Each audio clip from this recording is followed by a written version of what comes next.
तुम्हारी इतनी औकात नहीं है कि तुम आका की बातों को समझ सको। उनकी बातों में जादू है, जादू। रूह खुश हो जाती है।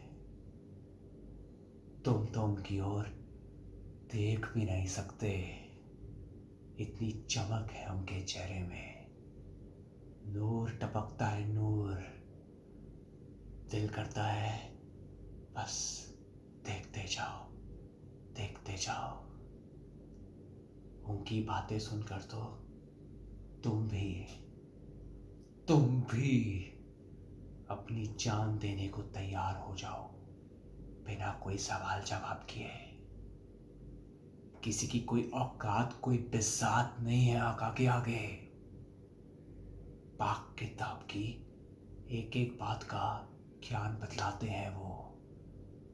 पर ये सब तुम जैसों की समझ में नहीं आ सकता, क्योंकि तुम लोग काफिर हो, काफिर। दीन की हिफाजत के लिए शमशीन उठाना पड़ता है।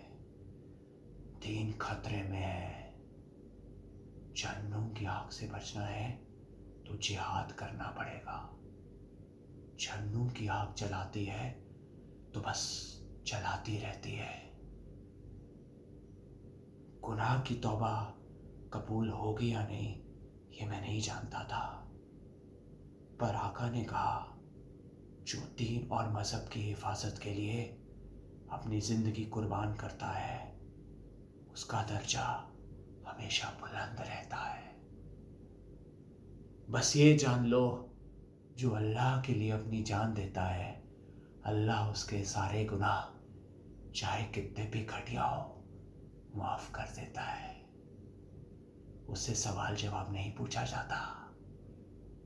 पर ये सब तुम क्या जानो।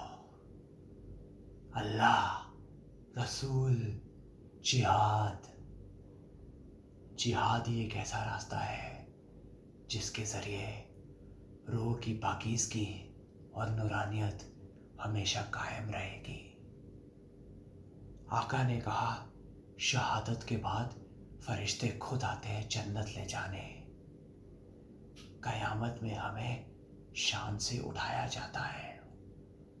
जन्नत में खूबसूरत हूरें होती है। दूध और शहद की नदियां बहती हैं। जहां जहां हमें उनसे नहलाया जाता है। पर यह सब सिर्फ उनको नसीब होता है जो दीन के लिए कुर्बान होता है।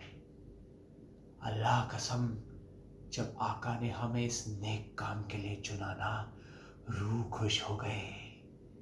खुशी से झूम रहे थे हम और कह रहे थे कि अब सीधा जन्नत जाएंगे। आका ने हमें फिदा करने से पहले कहा जाओ बच्चों जाओ, तब तक मारते रहना जब तक जिस्म में जान है। खत्म कर दो, तबाह कर दो दीन के गुनहगारों को। शहादत के बाद तुम्हारे जिस्म से पाकीज़गी की खुशबू आएगी।